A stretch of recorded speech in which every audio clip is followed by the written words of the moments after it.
Hello everybody and welcome back to another episode of the iCraft modded SMP. In today's episode, we're going to be doing quite a few things. This afternoon and evening, I spent the entire time just hanging out with a bunch of the iCrafters. The modded server has been really popping recently, and you might see this, and there's something missing here. And so I'm just going to go over everything. This is probably going to take a while to go over everything, but I think it's totally worth it. So first off, my capacitor bank and reactor. My reactor was here, right? It was this big old reactor, and it just kind of sat here in the middle of my base. It is gone.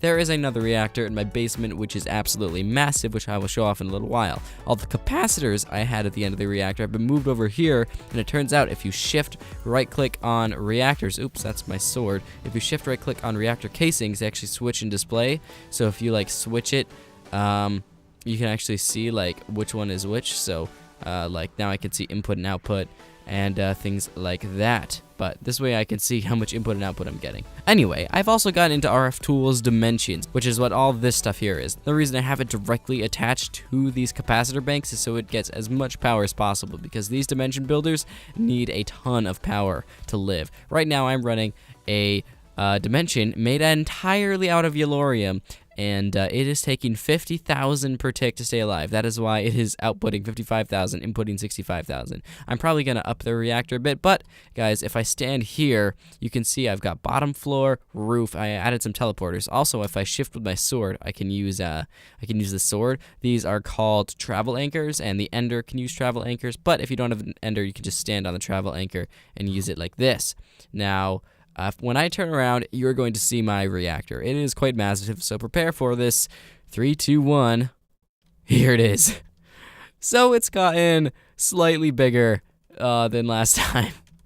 Basically, this thing can make millions of RF per tick at maximum. It's not even cooled properly. Right now, it's making 150 per tick, 150,000 per tick, which is absolutely crazy, and it is constantly being fueled. As you can see, it is fully full, and it takes like 7,000 ingots to be full. Now, where did I get 7,000 Yellorium ingots, you might ask? Well, if we look over here, we can see that I expanded my grid with cables, so I have a crafting grid down here. Also, Yellorium is being constantly pushed into here, as you can see, and any cyanide that ends up in here just gets destroyed because I don't need that stuff anymore. So this big, giant, humongous reactor took me quite a while to make. I used a bunch of the graphite at JSM's base, and I really shouldn't have done all this off camera, but I couldn't record because, you know, half my family is sick, and there's barely any time, and I might be catching the cold, or it's not really a cold, it's like a fever thing, but I haven't caught it yet. I hope I don't, but if I do, there won't be videos again for a while, so videos have been quite spotty the month of January. January has been a month for sicknesses and colds and just bad times to record altogether. Relatives visiting, yeah, it's been rough to get consistent videos out in January, but January has been the month of my most growth. In the last 28 days, I've actually gained like 70 subs, which is the most growth I've ever seen. So thank you to all of you who have subbed recently. And yeah, so this is the top of my reactor. I am currently taking out some of these fuel rods. Most of these fuel rods are actually all the way inserted, so most of them are off. I could turn some of them on, but meh, I don't need that much power right now anyway. 150,000 per tick is way more than enough. So this reactor goes like all the way down. It's 10 tall. There's tons of iron blocks and graphite blocks in between all of these cooling it. So it's not the most efficient it could be. If I used like liquid ender or something, it would be more efficient, but this mod pack does not have liquid ender, so that's a problem. But if I teleport back up here, you can see that it looks so much better with all this gone. And also, if I teleport through this wall, oh, where am I going? So yeah, here's my giant display. If I teleport down in this way, you can see all of the capacitor banks lead down here, and I connect all these capacitor banks with more capacitor banks, and I have a bunch of them stored down here. So right now I can store nearly 4 billion redstone flux at a time, and I'm never going to run out because this reactor is going 24/7. I also have these pipes leading to it, which I don't really need because I have it directly attached to a power tap, and the maximum input is 3.6 million, so it's fine for now. It's never going to run out like ever. But so yeah, that is the Vibrant Capacitor Bank system. Also, these power cells come from the solar panels. They're also giving it extra power, but I really don't need that anymore because I think I'm going to leave this reactor running 24/7. Why, you may ask? Well, I shall tell you why I am leaving this reactor running 24/7. The reason is because of this. 72.5 thousand Yellorium ore. Isn't it amazing? Oh, that is so much yellorium ore. If you guys don't know, reactors actually run off yellorium. So yeah, I was just filling the reactor full of yellorium automatically by connecting this cable. You can see the cable runs down there, goes all the way around, and then it kind of goes down here through there, and it fills up this entire thing with yellorium from my storage system. It's a pretty great system. Also, I made myself these dialing devices, matter transmitters. I'll go over the entire how to do RF tools dimensions in a minute, but I made the second dialing device and matter transmitter and receiver, and now I can dial up my dimensions. Now, RF Tools Dimensions 4 is the one that has all of the yellorium in it. Now, if I was to look at this dimension, you can see it is terrain dimlet 1, material dimlet 1. Now, the terrain is called waves, and the material is, you guessed it, yellorium ore. And those two dimlets put together create one of the most incredible dimensions known to man. And using ender chests and quarries, we can harvest it for all it's worth. Let's head through the teleporter, and you will get to see what this does. So, here we go. Look at this. This is all yellorium. From the top peaks to the lowest valleys to bedrock, it is all yellorium ore, and it is so incredible. If I was to flick this lever, this chest instantly fills up with as much as I could ever dream of, and I already have way more than I already need. So if I ever need more, just come and flick this for like 10 minutes, and I've got like another 50,000 yellorium ore. It is literally incredible, and I can use this porter and teleport myself back instantly. And then the porter charges up wirelessly. It's already fully charged because this wireless charger actually charges my sword and this thing and anything else that needs RF that's in my inventory. It's one of the most useful things ever. One of the things I want to do in this episode is to get myself a diamond dimension or a really cool custom dimension, just kind of showing things off. I'm going to shut off my reactor and let my power cells drain. I'm going to do a little bit of a test on the system. I want to see how fast this will fill up per tick because it kind of like, it only fills up as fast, you know, if it's full, it's not going to fill up any. So the plus amount isn't actually really that accurate. I need to start draining it and then start filling it so I can actually see how much it's gaining. But that reactor takes a long time to shut off because it's so huge. You can see it's slowly going down, 16,000. 13,000. Oh, there it goes. It's finally done. All right, so now it's running out of power. It's draining.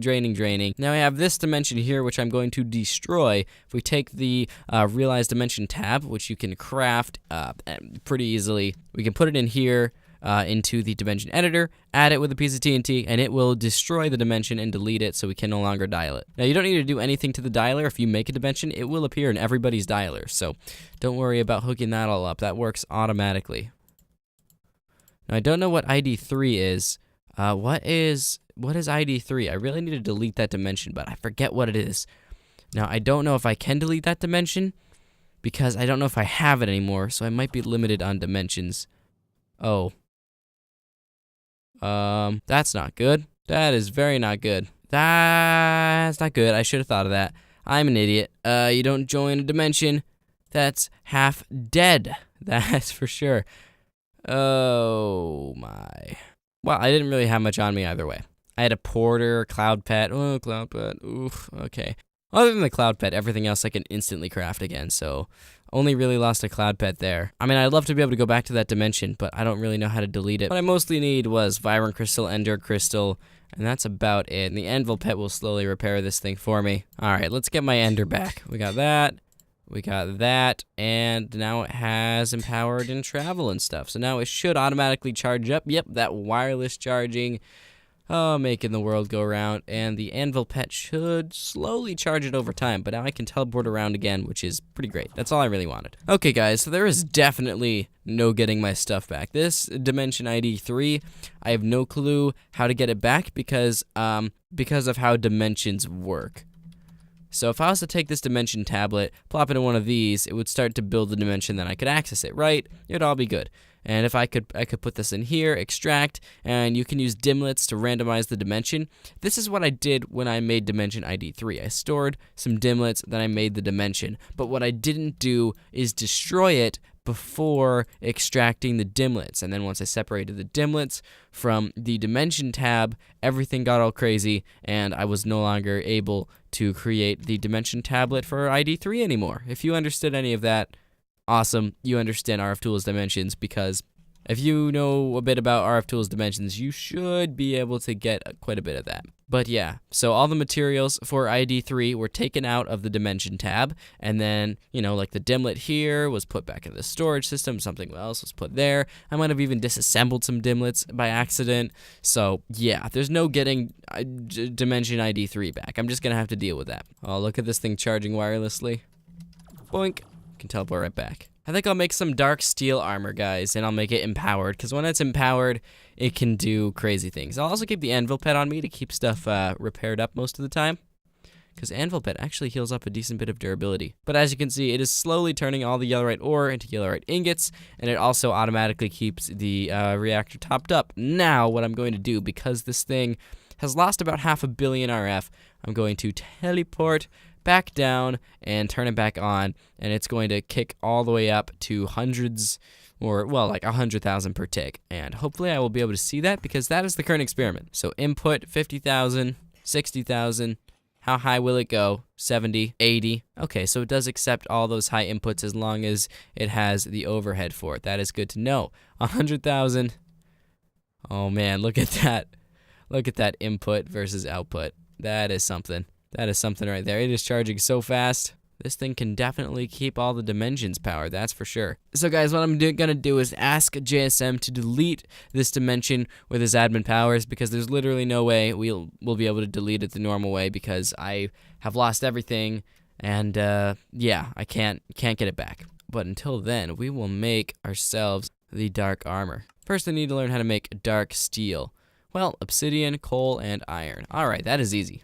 Alright, so all we need to do is turn it to alloy smelting mode. Go bunk, bunk, bunk. Oh, dunk, dunk, dunk. There we go. I can give my dark plate elytra. We need to go to the end. We need to go to the end with a few people. Maybe sometime tomorrow or something. But I would love to get some elytra going on this dark plate. I will give it empowered, though. Vibrant crystal, I can do that. Why does it stop perfectly on the end of a level? That I do not know. Anyway, let's try and add this. Empowered 2. Can we do empowered 3? We can. Well, I broke his anvil, but fortunately we have iron for days, so we're good. How much is empowered 4? It holds 1 million RF, 85% damage absorbed. That's pretty good. All right, let's see. Can we do number 3? Yes, we can. It looks like the wireless charger is charging it up like crazy. All right, turns out JSM had tons of raw chicken, so I am going to smelt some of this and eat it because I am starving. Alright, well I should have plenty of dark steel to get started on my armor set. Dark boots, dark leggings. See how much they do. Now, okay, so it's only iron, but it can be upgraded. So I can give it night vision, sound location, I don't really want that. Empowered, the one probe, I don't know what that does. Glider and elytra, definitely want to save a space for the elytra upgrade. Leggings can only get empowered. Flippers. Oh, lily pad. Okay. Do I have any lily pads? Made another anvil. Let's get crafting. But first, I need to get some glowstone to make some automatic capacitors. All right. A dark helm with a vibrant crystal, empowered. Oh, it's gaining. Okay, now I can add the basic capacitor. And I can add the double layer capacitor. Then I can add the octadic capacitor, which takes 12. Ooh, oh, look, it protects some more at empowered 4. That's good. I think it's like a free diamond armor upgrade. All right, let's get this upgraded. All right, that is the dark plate fully upgraded, and it is gaining RF up to 1 million. Slowly, boom, 1 million. We put it on. Oh, wow, that is so much armor. And octadic capacitor on the dark leggings, they will charge right up. It's like diamond armor now. Now for the boots, and the boots will charge right up. I do want to get the flippers upgrade though. All right, so I can't get flippers right now, but that's pretty good. Full dark armor, I do want to enchant it here. All right, we can make a couple of these book and quills. I think we need them to make enchanting books. Oh, look at this. Look at these recipes. Feather falling, gunpowder, blast protection. Ooh, silk touch. I will take that. But not yet. Whoa, it takes a stack of dark steel to make prop 4? No way. Well, time to start making more dark steel. Holy cow. That means I need a stack of dark steel for every piece of armor. Fire up this one, and I will work on some mending books in the meantime. All right, now we should be able to do this. We use that with that, and it takes 21 levels. Another mending. Now to add it to my armor. Alright, full mending dark armor.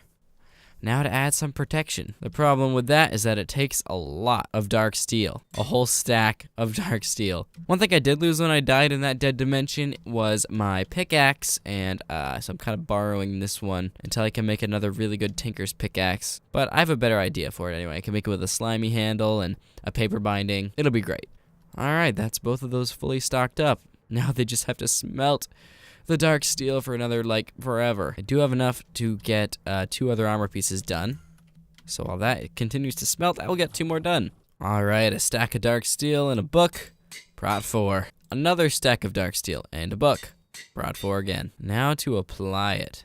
Helmet and leggings sounds good. Alright, now we have just the boots to attend to. Alright, while the dark steel is smelting, I will explain a little bit more about how these dimensions work. Now, I only have access to 2 dimensions possible right now because I died, so that's no good. But what you're gonna need, and what I'm gonna need right now, is an empty dimension tab. So I'll just grab that and put all that stuff away. Now, what you can do is put this into the dimension inscriber and add dimlets that will basically say how the dimension is going to be made. Then once you're done with that, you put it into the dimension builder, which will also keep it powered, or you can take it out. The dimension tab stores like 40 million redstone flux, so you can carry that around with you. Also, there is the dimlet workbench, which you can use all these different parts. And it auto-crafts, it's like the JAI, so if I wanted to get a, let's say, yellorium, yellorite ore world, I could double-click this, and these are all the parts I need. I need the material, I need a level 5 rarity, I need that thing in the top left and the thing in the top right that I don't have. They make it somewhat easy to do. I also got a biome absorber and time absorber, which I will not be using at the moment. Oh, I just realized I just got a terrain dimlet solid. This dimlet is amazing because whatever you choose for this will be the entire world. So if I'd done it for the redstone flux, it would have been nothing but yellorite from 0 to 256. And that would have been crazy, but I mean, the way that would have cost so much to make, so I'm not gonna do that. This is a material dimlet, dark oak wood, rarity 2. So you know what I'm gonna do? All right, digit dimlet. Okay, I'll take these 2 dimlets and I'll make a world out of them. How's that sound? So I'll take a material dimlet and a warning, blah blah blah, no modifier, terrain dimlet. Put that ahead of that. There we go. Put those 2 there. So this one on the left will always read kind of this. So we've got a terrain dimlet, but what kind of terrain? Dark oak wood. So the right reads from the left. So the right is what it is, and then the left is kind of the describing thing. You can place it anywhere as long as it follows that system. If I only have like dark oak in there, it won't do anything. It'll say like, warning, it's not gonna work, man. But if I put that in there to the right of it, it'll say, oh, a solid world with dark oak wood. So it's dark oak wood. So yeah, you find these material dimlets randomly, but you can also craft material dimlets in the dimlet workbench by getting materials. So like, I need to get a material absorber. That's what I did for the yellorium. JSM helped out a ton, by the way. Shout out to him. His link is in the description, along with everybody else. But anyway, I used a material absorber and absorbed tons of yellorite ore, and that was used to craft the yellorite material dimlet, which is a rarity 5, so it costs quite a bit to use. But this right here is going to be pretty great. I'll also add a little bit of randomness to it. Actually, no, I won't add any randomness to it. I'll just keep it like it is. I'll store that. Realize dimension tab. Let's put it in here. How much is this going to take? It's going to take 2,000 RF per tick to run. No, it's going to take 1,000 RF per tick to run. That is easy peasy, and this is what I really needed. I had my lumber axe on me when that happened. Is this done building yet? Okay, that's done building and it's fully powered. So this is ID 5. Now it's an entire world made out of only dark oak wood, which is great for me because I need a little bit of dark oak wood. But unfortunately, I don't have a lumber axe, so I'm gonna need to make one of those. Well, it looks like I'm going to have a pretty beast axe after all. But the plate and head are still going to be iron, so it'll still be iron repairable. But having these 2 as the handle and binding is not too bad. Extra durability and, extra 0.5 modifier. That sounds pretty cool. All right, now I have everything. So let's put everything in here, and that will make the iron lumber axe that's cold-blooded. And 754 durability, that's not very much. But if I put this in here and add a diamond, it goes up to 1,200. If I add an emerald, it goes up to 1,100. It's 1,100 versus 1,200. Okay, I'll use the diamond. Then can I add an emerald? Oh, I totally can. Oh, that's amazing. So much durability. And I should be good. Now this thing should even be iron repairable.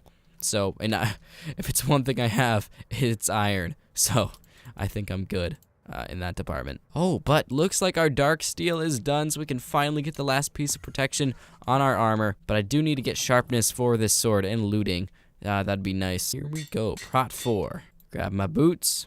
Boots and Prot 4. There we go. Full Prot 4. Full Prot 4 empowered 4 armor. So that is pretty incredible. So guys, one thing I could do is bring a quarry with me and have it mine everything, but you know, I don't really need that much, so I'm gonna set this to ID 5, and hopefully this will be my little custom dimension, which is actually pretty cheap. Oh my goodness. I think literally every block in this world is wood. So that is pretty great. Wait, does this thing mine a 3x3x3? Wait a second. It does. How does it mine so much? Maybe that's just a manual modifier? Alright then. But as you can see, guys, the entire world is made out of wood. And you can see on the mini-map there's some edges from the other dimensions I've spawned in the past. But if you look under here, we can probably update this glowstone for you. There we go. But as you can see, guys, yeah. As much wood as your heart could ever desire. But also this world gives you Hunger 3 as a debuff. So that's annoying. Fortunately, the Yellorium world does not have any debuffs, but this one does. And if it's one thing I'm always running out of, it's wood. I just never take the time to mine it. But now, I've got plenty. Advanced Charged Porter, and I am back. Now I will put all of this wood into my grid. 1.1k dark oak wood. That is what I'm talking about. I will turn a big chunk of that into planks. Alright, so it's quartz for sharpness, and I fortunately have tons of quartz. So I'll just steal more of JSM's XP real quick. Oh, that costs quite a bit. But I got it, sharpness 5. Don't ask me why, but it takes Enderman heads for looting. Not entirely sure the reasoning behind that, but looting 3, there it is. Either way, sharpness 5. And looting 3. Alright, so that's most of my stuff back. And way better armor than I had before, that's for sure. This stuff will definitely keep me protected. And that is Feather Falling 4, because you never know when you're going to take a drop and just die. So to test these out, I will teleport up in the air a little ways, fall down, and apparently not take any damage? Wait, if you fall with the ender in your hand, do you not take fall damage? Let me hold my diamond pickaxe. Wow. I land as gently as a bird. Maybe in... Oh. Fall damage negated when powered. Empowered 4.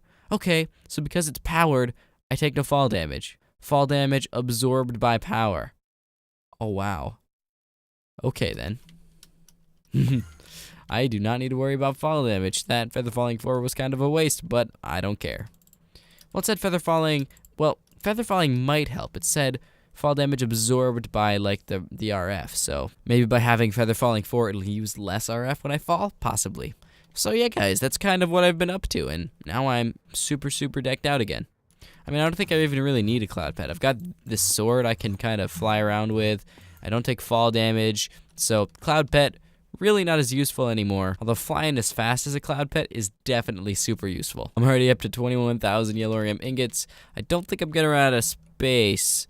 I don't think. I had to make a bunch of extra discs. Yeah, well, it's gonna be cutting it kind of close, but I should be okay. I've still got 2 whole 64Ks open, and yeah, more than half another one. I should be fine. But man, that is so much Yellorium. My reactor is going to be powered forever and ever. But having 4 billion in reserve definitely helps, but everyone will rely on this Yellorium dimension. So its name is Yallorium, even though it comes up as RF Tools Dimension 4, because I actually need to destroy it and make it again if I wanted to actually say the proper thing. You know what, let's do that. Let's make it say the proper thing on the list. Alright, it said it couldn't be destroyed because it was currently used. So I interrupted the teleport and now it's out of power, so hopefully it'll work. All right, here it goes. What? It's still in use. What are you talking about? It is not in use. Oh, did it delete it? Oh, sweet. I think it deleted it. Well, ID4 isn't in here, so it had to have been deleted. All right, let me store with the name Yellowite Madness ID4. Now, hopefully, this will work this time. It'll build the dimension. Bloop, bloop, bloop. Perfectly. I may have to add a digit dimlet, like a 3, just to add a tiny bit of randomness to it, and see what happens. All right, Yellowite Madness, dimlet stuff, dimlet, blah, blah, blah. All right, now it's actually building it. There was a little bit of a storage buffer on the reactor itself. That ran out pretty. All right, so it's building the dimension this time with the correct name, and when it's done, it should appear in here with the correct name. 98, 99, 100%. That is going to fill up. Well, first the dimension ready card is going to fill up. All right, ID 6. That fills up, and boom, it is now gaining power again at 150 RF per tick. 150,000 RF per tick. And it's only outputting 50,000 per. All right. So we have Yellowite Madness ID 6. I'm going to have JSM delete ID 3. And ID 5 is this wood world right here. So I am going to dial up ID 6 and give a hop, skip, and a jump right over there. Hopefully it doesn't have any negative effects. I did add one aspect of randomness to it. Hopefully it's not too bad. Like, it's probably going to be like villages and stuff. Oh, but no. This is even better than expected. It's extremely plain.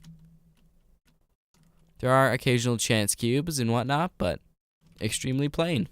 I do like it. So this will last me enough power for ever. I've got my 4 power cells hooked up. I've got my lever, which I dropped on the floor dumbly. I got my ender chest, which I place on top. And I've got my shape card, which I will preview. That is perfect. We can mine out all of that. Little test.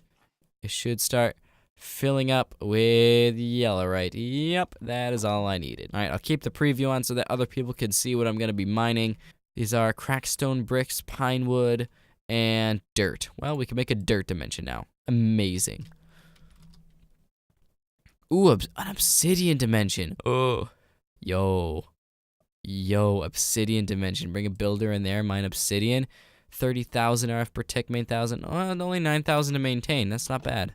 Maybe I'll make an obsidian world, but I think that's going to have to wait for next episode, guys, because I am running out of time. So I hope you all enjoyed this episode of the iCraft modded SMP. If you did, remember to leave a like down below and subscribe if you have not already. This dimlet parcel is going to be open. What are we going to get? Pretty lame stuff, actually. Yeah. Circuit Rarity 4, that's not terrible, but everything else, yeah. Rarity 5 is what you need to get, like, diamond blocks and stuff. But Rarity 4, you can still get some good stuff, like some high-quality ores. Yellowite ore is a Rarity 5, so it takes a lot of power to run. But when you're powering a world made of Yellowite, you can power as much as you want, like ever. So let me get a screenshot for the thumbnail. I mean, you already saw the thumbnail, so you've already seen it. But I don't want any more Yellowite ore right now because I have way too much. But anyway, as I kind of got, my outro kind of got interrupted there. But yeah, guys, that's going to do it. Thanks for watching. And I'll see you all in the next episode. Goodbye, everybody.